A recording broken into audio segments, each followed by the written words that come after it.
Across Australia, New Zealand and the South Pacific, this is the week's Adventist news in focus.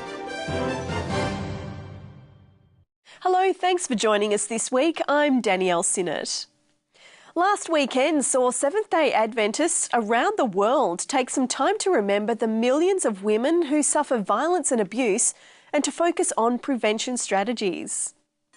August 23 was the annual EnditNow Abuse Prevention Emphasis Day, which this year was focused on violence against women, whether at home or at the hands of human traffickers or others. The awareness is there now that, this is something that we do not accept anymore. Because in the past it was all hidden, not just in our church, but in all churches. But more and more people are becoming aware of this, and they see that it's something that has to be stopped.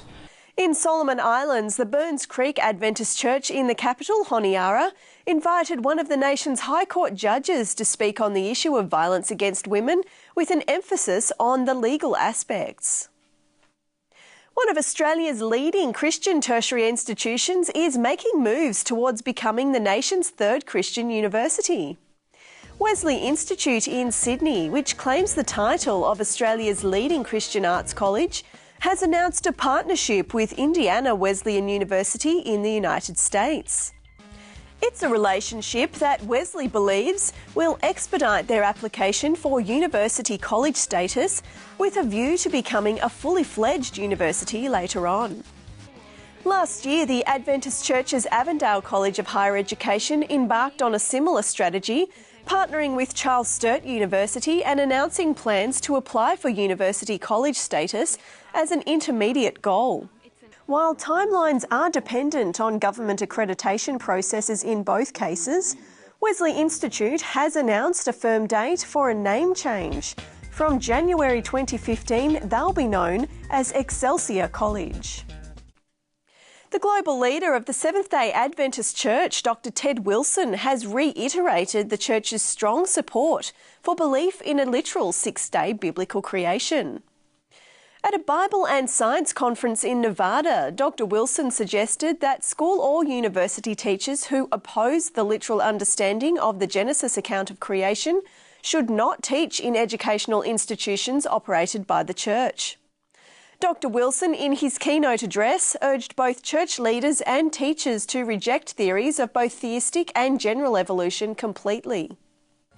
While his comments do not change the denomination's current employment policies, they do indicate the direction of Dr. Wilson's leadership on the issue. It's likely a statement tightening up the Church's official doctrinal statement on creation will be considered at next year's worldwide General Conference meetings. And on a different issue, some of the Adventist Church's leading theologians have released a statement opposing the notion of male headship in church organisation.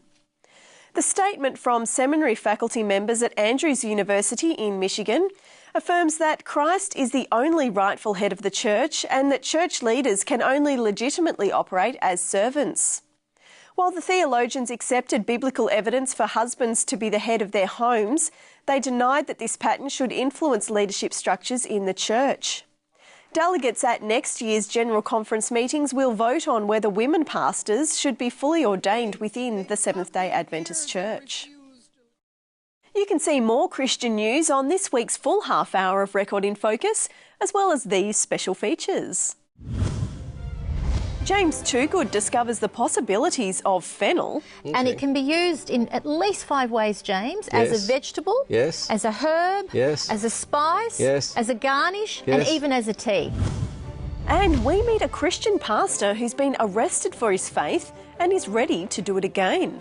As a minister of the gospel, I can't simply sit back and do nothing. Now, if you'd like to share one of those segments with a friend or download a copy of the video for yourself, it's pretty easy to follow the links from the Record website, which is, of course, record.net.au. Well, that's it from me. I'll see you next week on InFocus Adventist News. God bless.